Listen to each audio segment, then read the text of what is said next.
Voici l'histoire bouleversante et vraie d'un homme qui a été démembré vivant par un alligator, alors qu'il cherchait des frisbees à vendre dans le lac Taylor, en Floride.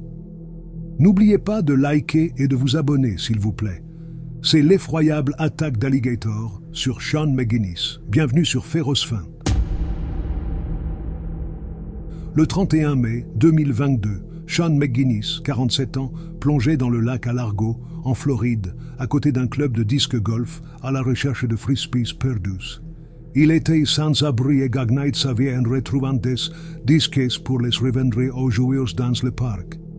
Sean avait vécu 8 ans dans le sous-sol d'un ami, mais son lui avait maintenant demandé de trouver un vrai travail et de partir d'ici janvier, en raison de conflits avec la famille de son colocataire, qui était survenu à cause de sa présence.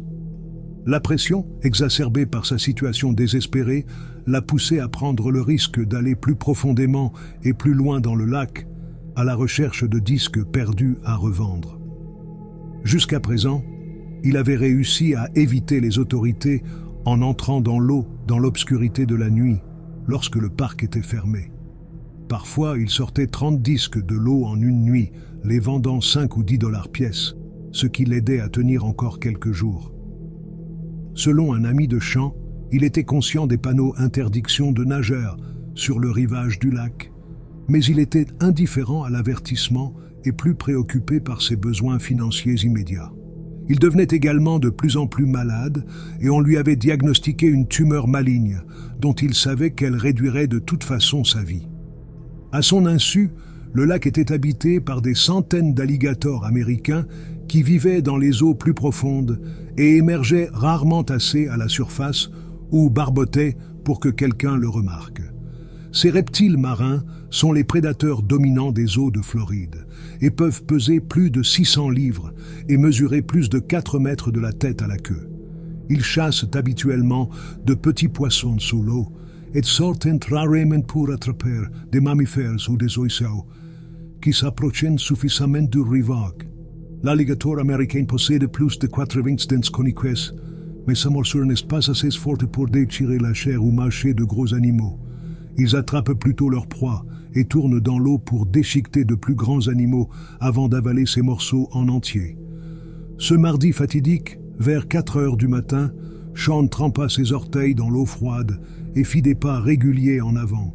Le lac était peu profond au bord, mais tombait considérablement à quelques mètres plus loin.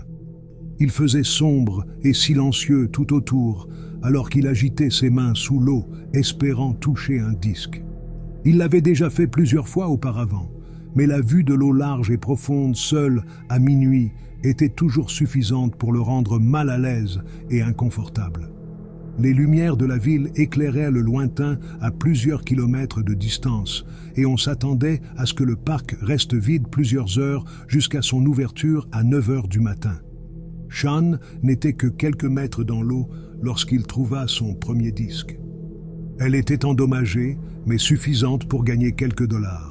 Il la lança sur la rive et continua sa recherche pour en trouver d'autres. Rapidement, il réalisa qu'il avait épuisé ce qu'il espérait trouver dans ces eaux peu profondes et devait aller plus loin dans le lac. En seulement quelques minutes, il se retrouva immergé jusqu'à la poitrine dans le lac, à la recherche de frisbees perdus. Tout ce qu'il pouvait récupérer, il le jetait sur le rivage où il les rassemblait. La désespération, exacerbée par l'urgence du temps avant le jour, le força à aller plus profondément dans le lac qu'il ne l'avait jamais fait auparavant. Mais Sean était désespérément ignorant du piège mortel dans lequel il venait de tomber. Vers 4h30 du matin, il entendit un léger clapotis au loin, dans la nuit noire et vide, au milieu de l'eau. Il fut effrayé d'entendre un bruit de quelque chose qui n'était pas lui. Il regarda au loin, s'attendant à voir un gardien ou un surveillant du parc. Mais ensuite, il entendit de nouveau le clapotis.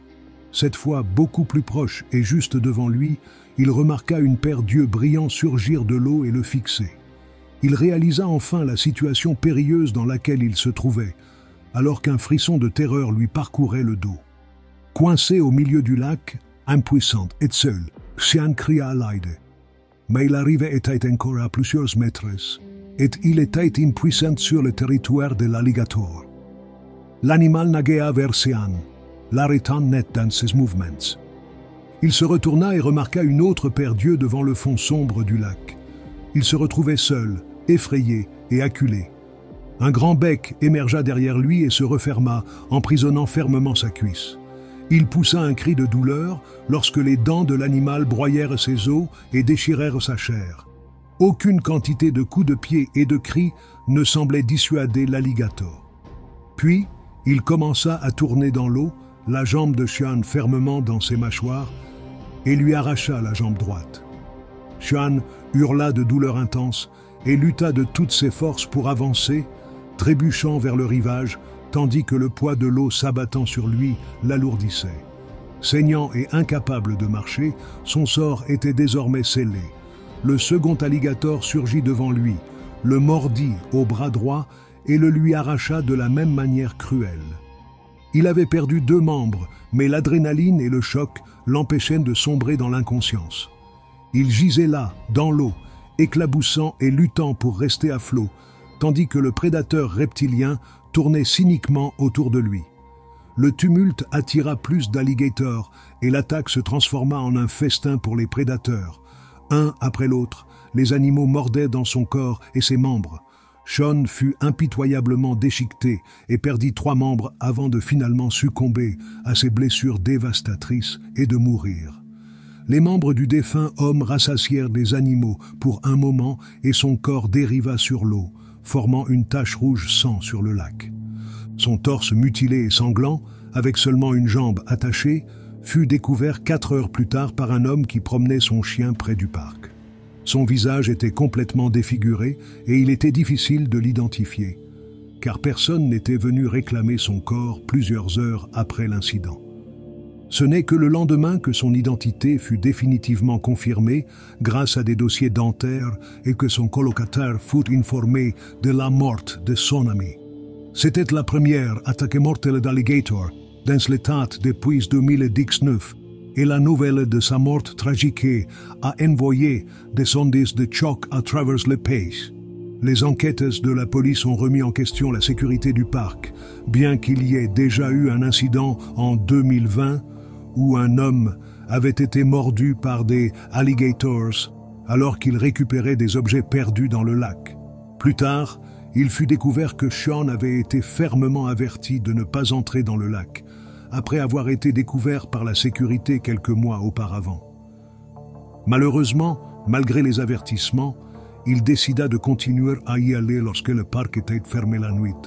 Des chercheurs sur le comportement des reptiles ont affirmé que cette mort brutale était le résultat d'une chaîne de conséquences.